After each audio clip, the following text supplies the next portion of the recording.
Assalamualaikum warahmatullahi wabarakatuh. Pada kesempatan kali ini kami akan melakukan presentasi tentang pengembangan sistem informasi kreatif dan budaya. Baiklah, sebelum masuk presentasinya, di sini saya akan memperkenalkan kelompok 7 dengan saya sendiri, Yuli Noviani. Berikutnya ada Bintang, Iman, Yesi, dan Mary. Langsung saja kita masuk pemateri pertama. Latar belakang, kontribusi industri kreatif seni dan budaya. Sektor ini memiliki potensi besar untuk meningkatkan pendapatan negara, menciptakan lapangan kerja, dan mendorong pertumbuhan ekonomi. Indonesia memiliki kekayaan budaya dan tradisi yang beragam, yang dapat menjadi sumber inspirasi bagi para pelaku industri kreatif.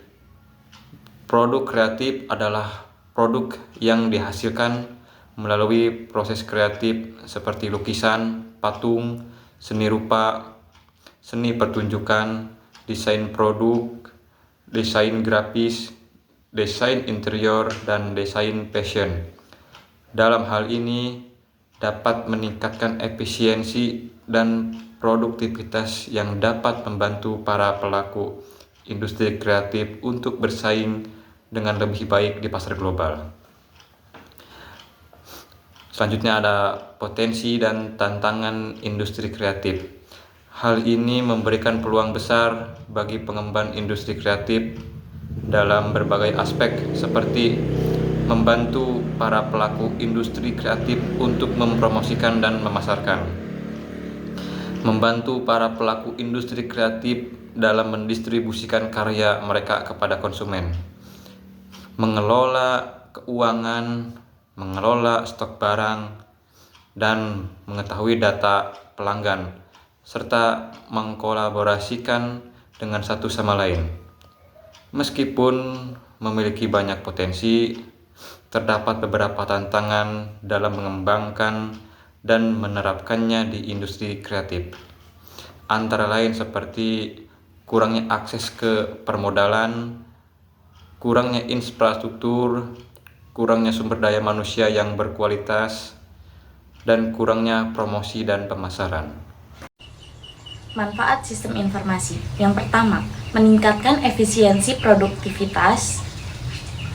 Sistem informasi mengotomatisasi proses produksi, distribusi, dan promosi, meningkatkan efisiensi dan produktivitas pengembangan aplikasi. Dan yang kedua, meningkatkan daya saing.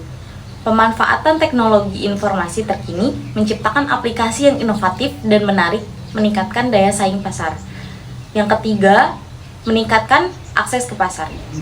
Aplikasi yang baik diakses lebih mudah oleh para pengguna online maupun offline, meningkatkan penetrasi pasar dan jangkauan audiens. Dan yang terakhir adalah meningkatkan kualitas karya. Dengan sistem informasi, pengembangan dapat memantau dan pengelola kualitas aplikasi lebih baik, serta menerima umpan balik untuk meningkatkan fitur dan fungsional. Dan yang selanjutnya adalah landasan teori. 1. Promosi dan pemasaran. Mempromosikan dan memasarkan produk atau karya seni untuk meningkatkan visibilitas dan minat konsumen. Yang kedua adalah distribusi. Mendistribusikan produk atau karya seni kepada konsumen melalui saluran yang sesuai untuk memastikan aksesibilitas dan ketersediaan. Yang ketiga, manajemen. Mengelola sumber daya, waktu, dan proyek secara efisien untuk mencapai tujuan bisnis yang kreatif. Dan yang keempat adalah kolaborasi. Bekerja sama dengan individu atau entitas lain dalam industri kreatif untuk menciptakan karya-karya yang lebih inovatif dan berkualitas. Selanjutnya ada tahapan dari design thinking, yaitu ada empati, definisi, ideasi, prototyping, dan pengujian. Yang pertama ada empati, yaitu memahami kebutuhan, keinginan, dan perilaku pengguna melalui penelitian dan observasi. Dan selanjutnya ada definisi, yaitu mendefinisikan masalah yang ingin dipecahkan berdasarkan pemahaman yang diperoleh dari tiap tahap empati. Untuk selanjutnya ada ideasi juga, yaitu menghasilkan berbagai ide solusi secara kreatif dan inovatif. Selanjutnya ada prototyping, yaitu membuat prototipe sederhana untuk menguji dan memvalidasi ide. Dan selanjutnya ada pengujian, yaitu menguji prototipe dengan pengguna dan mendapatkan umpan balik untuk penyempurnaan. Baik, selanjutnya yaitu metode pengembangan Value Proposition Canvas atau PPC. Di sini ada 3 poin.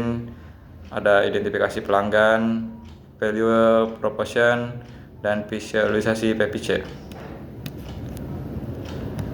Di sebelah kiri layar yaitu ada value proposition, yang mana poinnya itu ada 3, ada gain creators, pain relievers, sama product and service.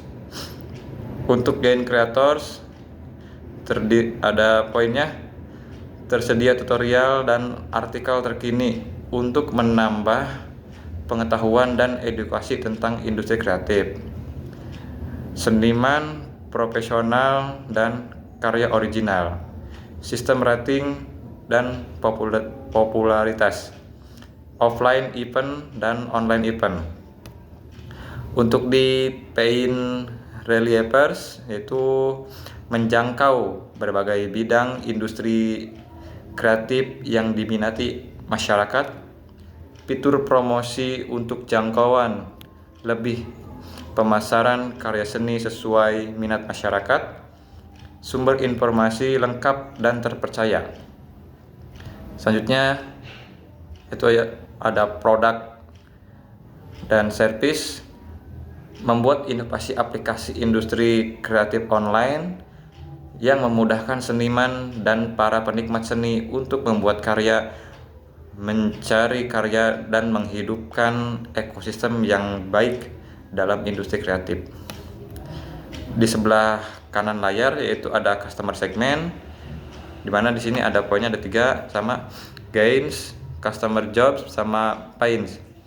Untuk gains, akses dan edukasi yang lebih baik, karya seni dan seniman yang berkualitas, kebutuhan industri kreatif terpenuhi.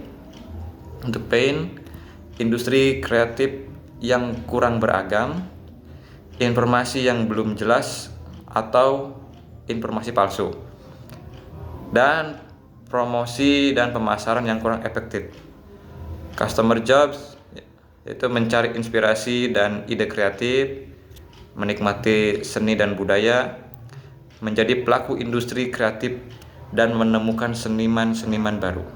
Baik, berikutnya adalah wireframe. Di sini di wireframe ini ada halaman login, beranda, menu, pencarian, proyek, dan profile.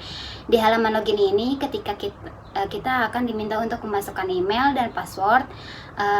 Ketika kita masukkan email dan password, kita langsung klik sign in. Dan berikutnya adalah halaman beranda. Di halaman ini ada beranda, pencarian, pembuatan proyek, dan profile. Di halaman beranda ini kita bisa mencari sebuah seni dan video seni dan artikel. Di halaman menu ini ada beranda, proyek, disimpan, sampah. Ketika kita ingin menghapus sebuah file, file tersebut akan tersimpan di file sampah tersebut. Dan ada pengaturan ini ketika kita akan mengganti akun kita, masuknya ke pengaturan, dan dapatkan bantuan ketika kita terjadi kendala. Kita bisa meminta dapatkan bantuan di bagian tersebut. Dan ada keluar atau logout ketika kita akan mengganti akun atau ingin keluar dari aplikasi tersebut, klik keluar. Berikutnya adalah halaman pencarian. Ketika kita ingin mencari sebuah artikel ataupun seni-seni yang lainnya, kita masuk ke halaman pencarian. Nanti di situ ada kita akan dituntut ke halaman video, artikel ataupun gambar yang akan kalian cari. Berikutnya adalah halaman proyek. Di halaman proyek ini ada folder buat. Ketika kita ingin membuat desain, di situ ada folder yang otomatis tersimpan. Dan halaman ada dibintangi. Ketika kita menyukai sebuah halaman, di situ akan tersimpan di folder dibintangi. Dan berikutnya adalah unggahan. Ketika kita ingin mengunggah sebuah desain, otomatis desain tersebut akan ke folder unggahan tersebut. Berikutnya adalah halaman profile. Di halaman profile ini kita bisa mengganti nama, email, nomor HP, dan password kita. Baik, berdasarkan hasil kuesioner yang telah kami lakukan kepada kurang lebih 53 orang, menghasilkan hasil sebagai berikut. Untuk yang pertama, hambatan apa yang dihadapi dalam dunia industri kreatif? 30 dari 53 orang mengatakan kurangnya akses dan edukasi. 19 dari 53 orang mengatakan pendanaan yang terbatas. 25 orang dari 53 orang mengatakan kurangnya promosi dan pemasaran. 15 dari 53 orang mengatakan infrastruktur yang kurang memadai. 23 dari 53 orang mengatakan keterampilan dan pengetahuan yang terbatas. Lalu selanjutnya, dampak apa yang dirasakan dalam dunia industri kreatif dari hambatan tersebut? Yang pertama, 30 dari 53 orang mengatakan kesulitan untuk menikmati berbagai bentuk seni dan budaya. 18 dari 53 orang mengatakan seniman dan budayawan tidak mendapatkan penghasilan yang layak. Dan 32 dari 53 orang mengatakan industri kreatif seni budaya tidak berkembang. Dan selanjutnya, harapan untuk industri kreatif. Berdasarkan kuesioner terhadap 53 responden, 44 suara mengatakan akses yang lebih mudah dan edukasi yang lebih baik tentang seni dan budaya. 20 suara mengatakan bahwa pendanaan yang lebih memadai untuk seniman dan budayawan. 29 suara mengatakan bahwa promosi dan pemasaran yang lebih efektif. 21 suara mengatakan infrastruktur yang lebih baik untuk mendukung industri kreatif dan seni budaya, dan 18 suara mengatakan seniman dan budayawan memiliki keterampilan dan pengetahuan yang baik. Baiklah teman-teman sekalian, kita sudah di akhir presentasi dari kelompok 7.